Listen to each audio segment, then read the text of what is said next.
early days of domestic cricket, 40 over cricket was so exciting to play. Yeah.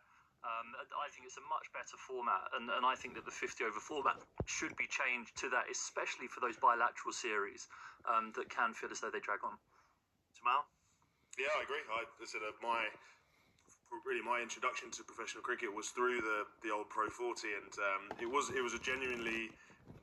that perfect balance between, you know, maybe the people that want to see a bit more cricket than T20, but you lose that 10 over kind of lull period in the middle, and it's only one ball used as well for 40 overs, so reverse swing comes into it. You didn't see the huge scores that you obviously see now, because by the time, you know, especially if you play in certain parts of the world, after 15, 20 overs, that ball would be an absolute dog ball. But so it makes it harder for hitting. Reverse swing comes into it. The bowlers are kind of always interested. It was a really enjoyable format. It did take too much out of you. I know it might sound silly, the difference between 8 overs and 10 overs isn't an awful lot, but once you combine that with 10 less overs in the field as well, it does kind of conduce itself to a bit more exciting cricket, I found anyway. It was it was a really good format. I'd love to see it brought back, and any player that played in the Pro 40, I don't think you'll find too many that say that they didn't prefer it over the 50 over format. What was that?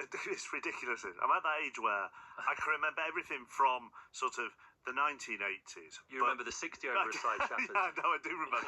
I do sometimes remember that odd 60 over final that there was, which was utterly ridiculous. But 40 that Sunday League, that 40 over Sunday League was just the best thing in the 80s, really. What was it? Was the Pro 40 a league or a cup? I can't remember.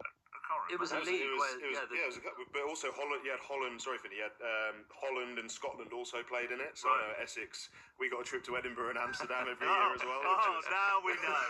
Now we know. Don't tell them that, Jamal. But obviously, that's just a great. As we all know, that's a great way to grow the game. Absolutely. Get the Netherlands and Scotland. But like in all seriousness, it was. I'm sure those guys would welcome that. They'd love the chance to come and play county cricket, wouldn't they? Even if it's just in one competition. So you were split into maybe 3 groups, I think, Finney, and then Holland and the Unicorns. They were a team that used to play in that competition as well, who were like a trialist team. They got an opportunity to play against the first class teams as well. So I think maybe 3 groups were split up into, and you do a little round robin and then onto the knockouts. We will look at the actual groups for the Champions Trophy next, and we'll talk England. Let's just go to Ellen Road. Second half underway. Charlie Slater.